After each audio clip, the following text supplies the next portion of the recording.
Voting is more than just a right, it's a powerful tool for change. Every vote counts and every voice matters. Voting protects your rights and helps to build a better future. And it's a way to hold our leaders accountable.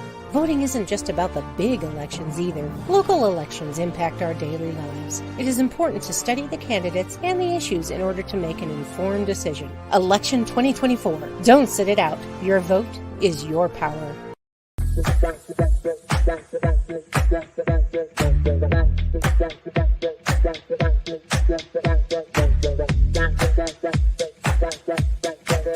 PR Connections Radio presents. Well, I guess you can be very successful without one, and probably some people do. But I would not have accomplished anywhere near what I have accomplished without a mentor. I have had a number of mentors, and my whole life has changed dramatically. I went from going nowhere to having a business that operates all over the world. If you want to win in a big way, you want to get a mentor. It's almost like getting a direct pipeline from their mind to your mind, where you're gaining all their wisdom, all their experience, and all the studying that they've done over a number of years. And like that, you get it all in a short period of time. Are mentors important? Well, I'm going to tell you, mentors literally changed the course of my life. Let's take a look at what thinking into results is and what it could do for you, how it came about. You see, my life had changed dramatically. I went from earning nothing to earning over $1 million a year. And I was sitting one day and I was thinking, how did all this happen? Do you know, I was reading Think and Grow Rich. I was studying Earl Nightingale's material. But a lot of people have read those books and studied Earl's material. And they weren't accomplishing what I was accomplishing. So I had to ask myself, what am I doing so different? You see, I had been raised to believe if you're going to earn a lot of money, you've got to be really smart. I was earning over $1 million a year, and I didn't think I was that bright.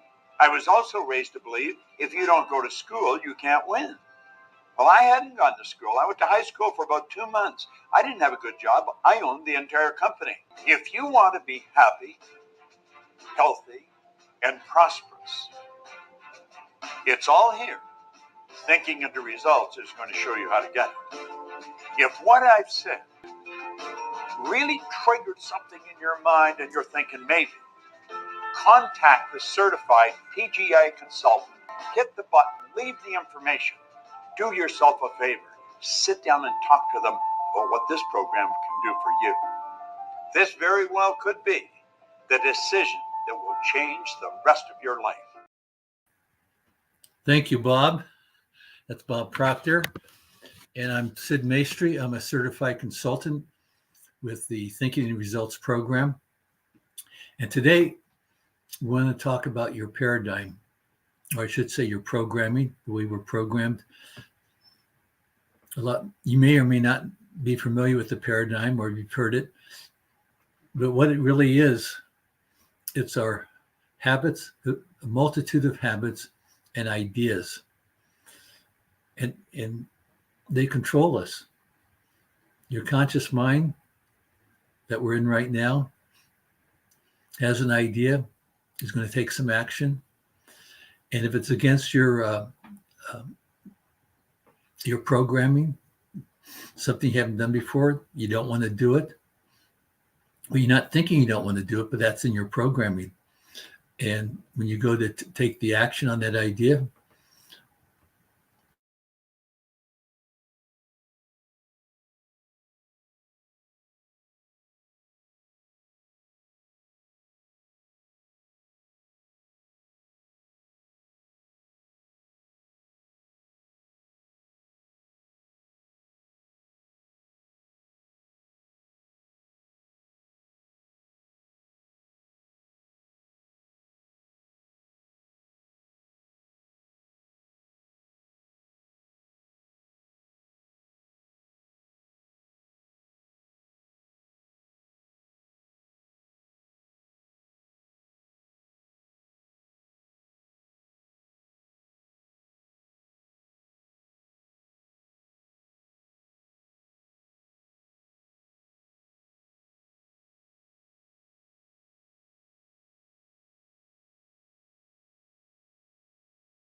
Looks like we are having some technical difficulties.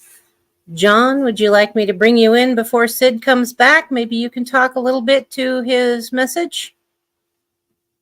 Shake your head, yes or no? Thank you. Well, good afternoon, everyone. Apparently, Sid had a issue with his computer, so I will go ahead and I will talk about changing your paradigm. And first off, Sid was trying to explain initially what a paradigm is. And in simple terms, a paradigm. Hey, Sid, how are you? Thanks for taking over. A paradigm is a generic is a genetic and environmental behavior pattern that's kind of ingrained into our subconscious. And what it does is it affects our behaviors, which affects what happens to us throughout our lives. So essentially, that's what a paradigm is. And we're here to talk about how to change that and reprogram yourself. That's what Sid meant by programmed. I said I'll go ahead and let you talk. I was just trying to fill in until we got it taken care of. Thank you. It took a bit for me to discover that I was offline. My internet wasn't connected. Uh-oh. Well, why, I don't know. I can't remember the last time I did it. Welcome to the Getting world back of to our technology. paradigm. Thank you. There's an expression that you know I've used. In order to before, you're gonna have to do something you've never done before. And I like to say, and the second shoe hits the floor, and your paradigm doesn't want to do what has to be done because of our programming. And that's what thinking in results is about. Change your thinking, change your results. Well, it's going to be change your habits, change the paradigm. Exactly. And John today is going to share with us the impact of learning about the paradigm in his thinking and results program, which John started back 5 or 6 years ago. And he's got and it's a very interesting story. And it took a bit. Yes. Tell us a little about your background when I met you and what your issue was and how it's evolved to today. Well,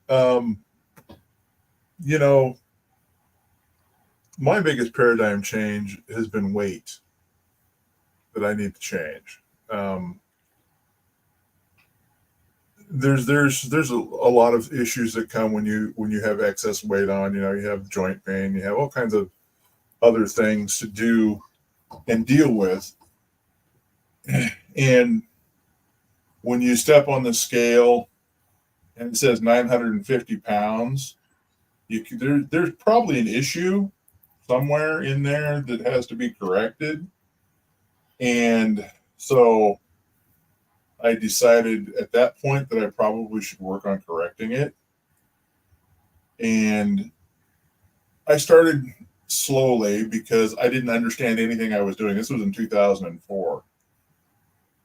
I got rid of soda. I got rid of a few other things. And I got down from that weight to about 550-ish, 560, somewhere in that area. And kind of maintained between 500 and that weight for several years. And then I met you, I think, roughly 2017. Yeah, 2017. And started this program. And you talk about the 300 pounds that you've lost. I probably lost close to 1,000 in the yo-yo system. Can I interrupt for a second and just tell my 300 pound story? Go ahead. When I tell people that, they say, wow. And I said, well, how he did that was I lost 20 pounds 15 times trying over a I would say a 30-year period, trying all the different fad diets and so forth. And every one of them, I was able to lose 20 plus pounds in a short period of time. But as we all know, it always comes back because I had not created a new habit, because I had to do something differently to lose the weight.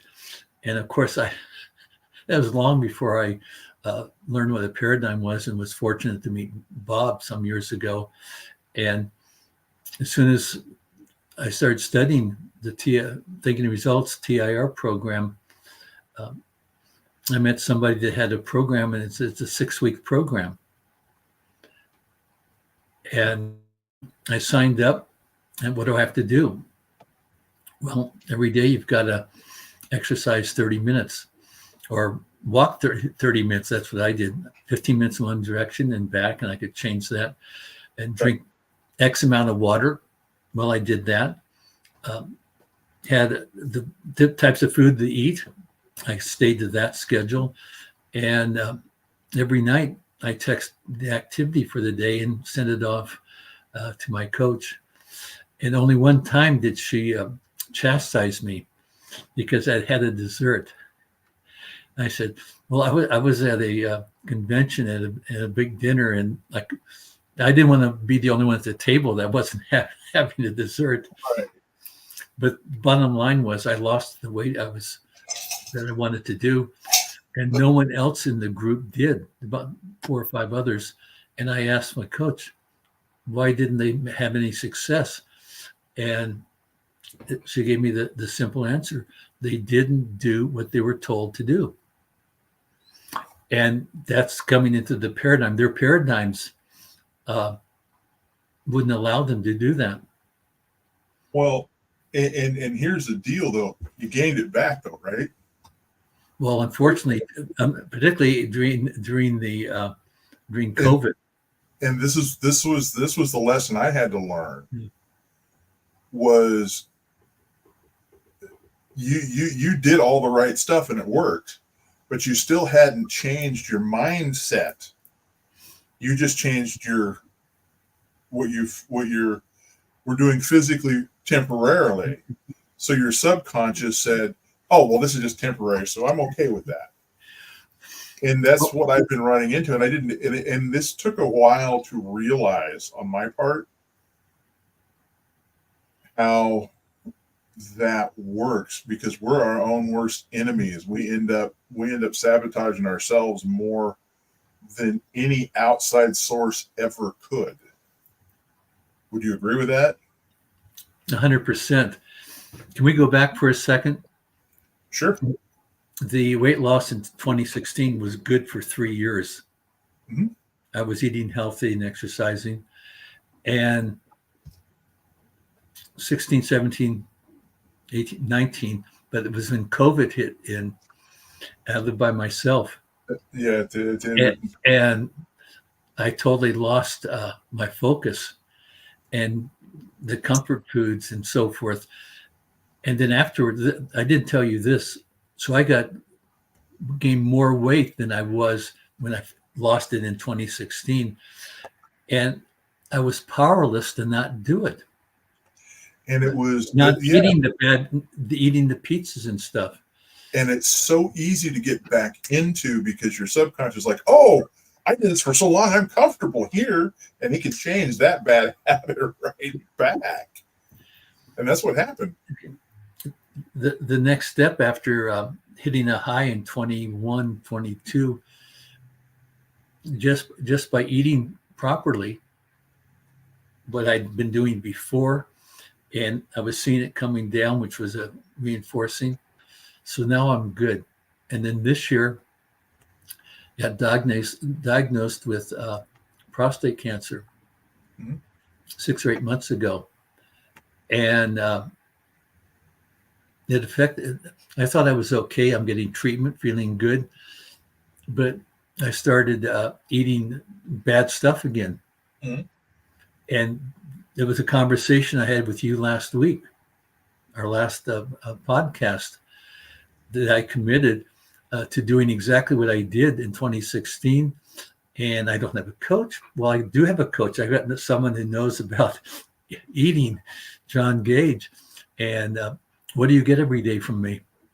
I get everything you did for the day, everything you consumed, the exercise you did, which is good because that shows commitment, just like me writing everything down. I don't want to John, I don't want to disappoint you and not send you my report. And that's the thing. You don't want to. It's part of it because when you do it with somebody else, I don't want to be the guy that didn't do it,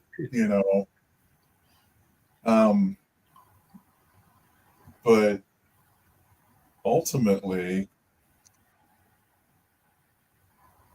unlike things like alcohol, because you go to like Gambling Anonymous, and you talked about it on here before, and that's why I brought it up.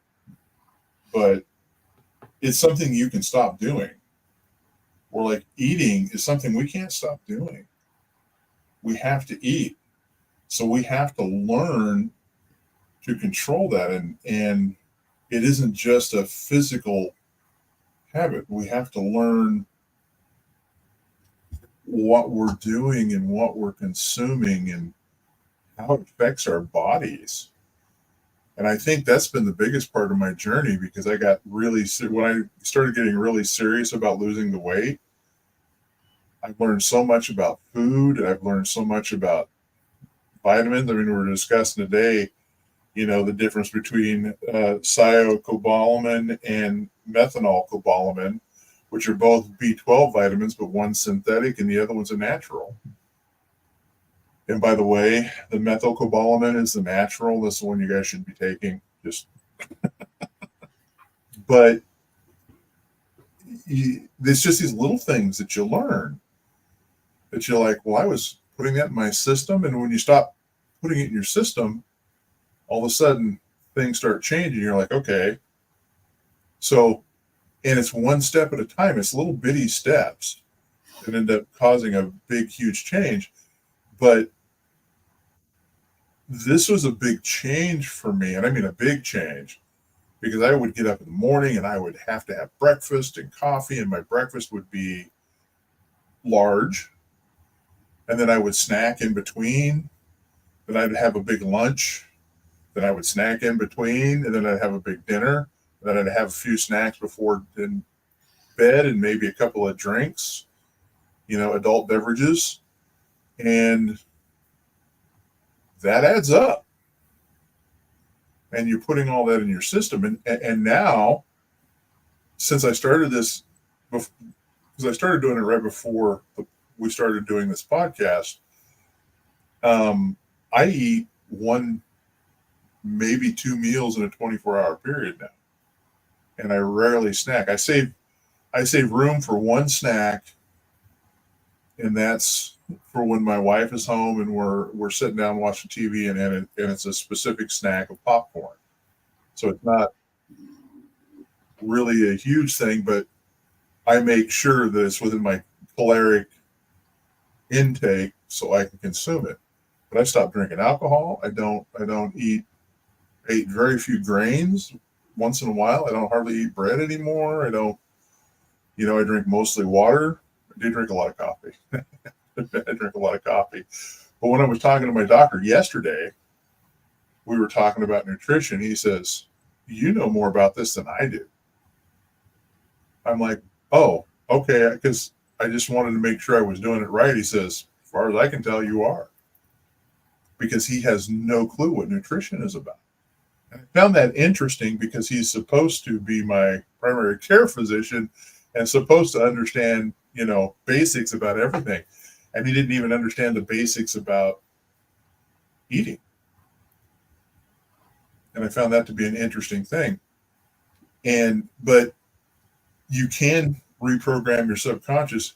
And like you said, you have to do this with emotion. You have to talk to your subconscious in the morning before you go to bed.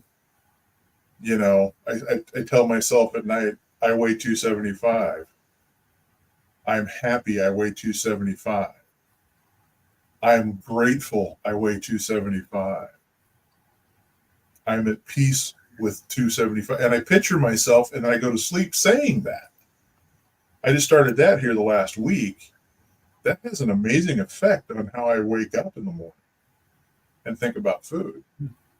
John, when you're talking about that, just to review what we talked about in the last podcast of picking out things that don't work and writing out a statement. We call it, you got a negative story, results you don't want. You're writing that out, and you're going to burn it. And then you're going to write out a statement, the polar opposite. Mm-hmm. It may just be a couple sentences related to how things are, and then I want you to write it out 100 times, twice the first day, morning and night, and then record it. So now you can be recording it. You've recorded, now you can listen to it, and it's in your own voice. And just to make a little shift, because we haven't talked about this, but I'm a spiritual warrior and have a relationship with God, and the higher power, God, the I am, your life force in you is the God presence. Mm-hmm.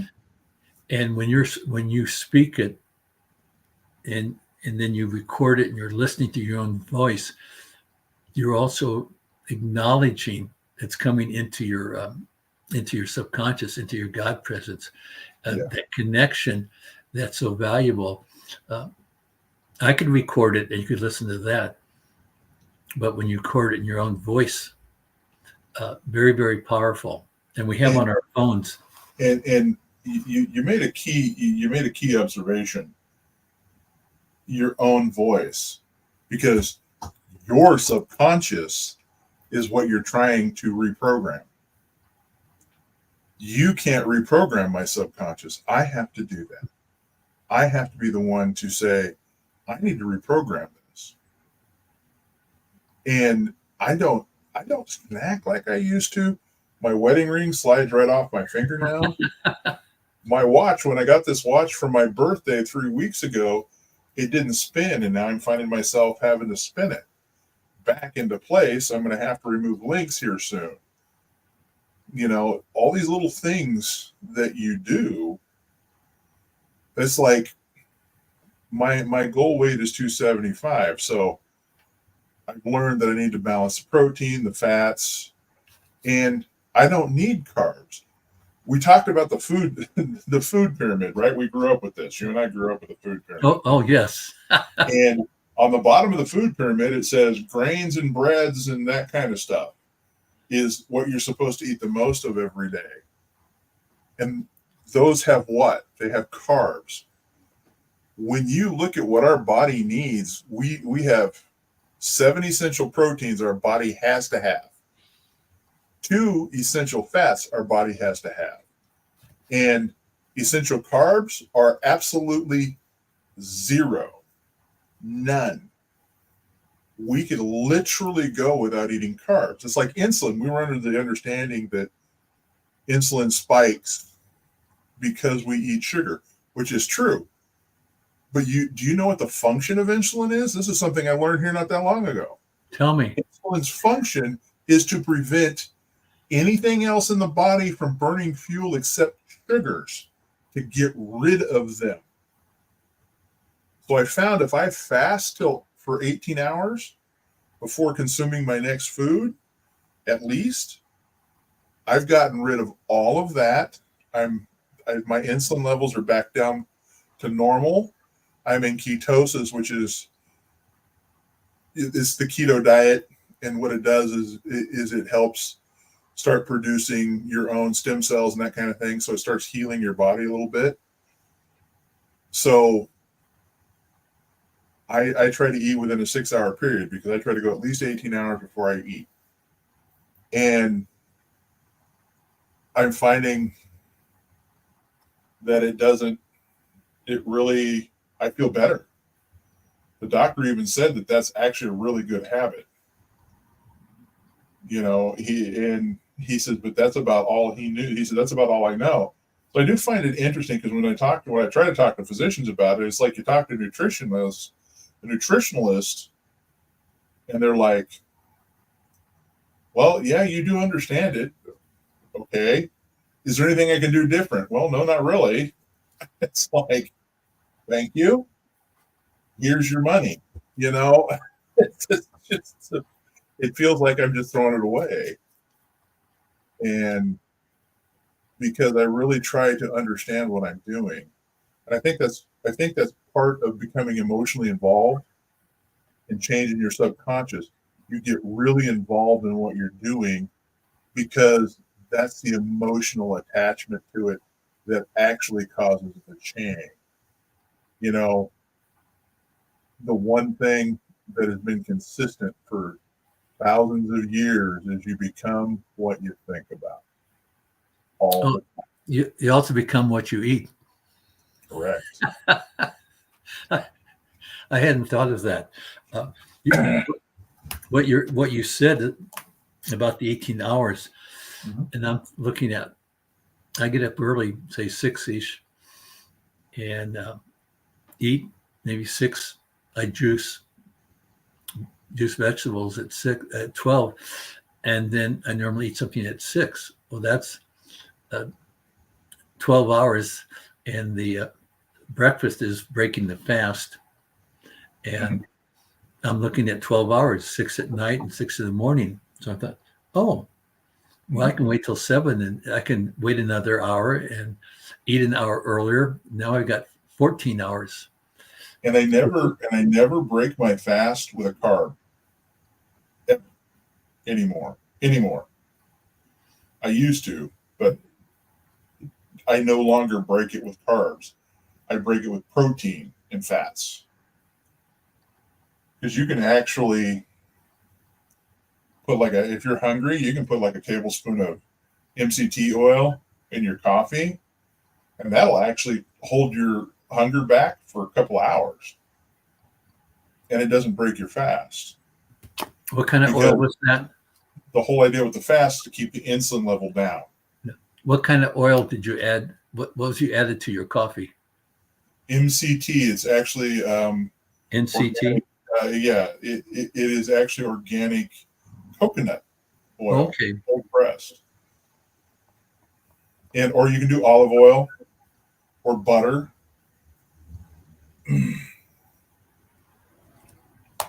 Thank you. These are all good fats that your body needs.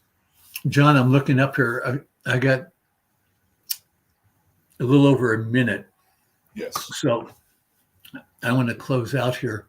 I don't know if they may let you sit here, or our producer might remove you, but it wasn't something because of something you said. But I really appreciate all of you that are watching this.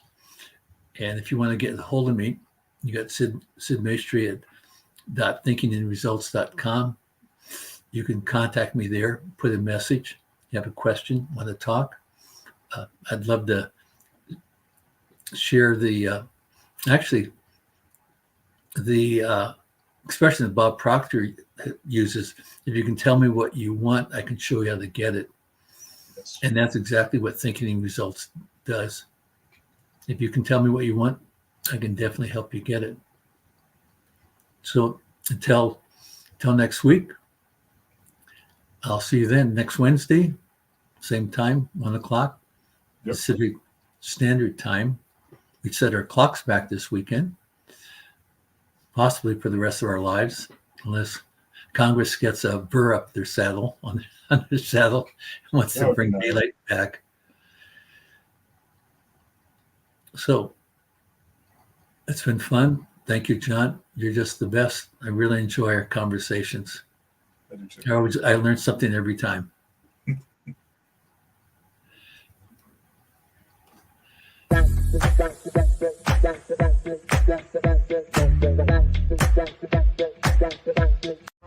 Voting is is more than just a right, it's a powerful tool for change. Every vote counts and every voice matters. Voting protects your rights and helps to build a better future. And it's a way to hold our leaders accountable. Voting isn't just about the big elections either. Local elections impact our daily lives. It is important to study the candidates and the issues in order to make an informed decision. Election 2024. Don't sit it out. Your vote is your power.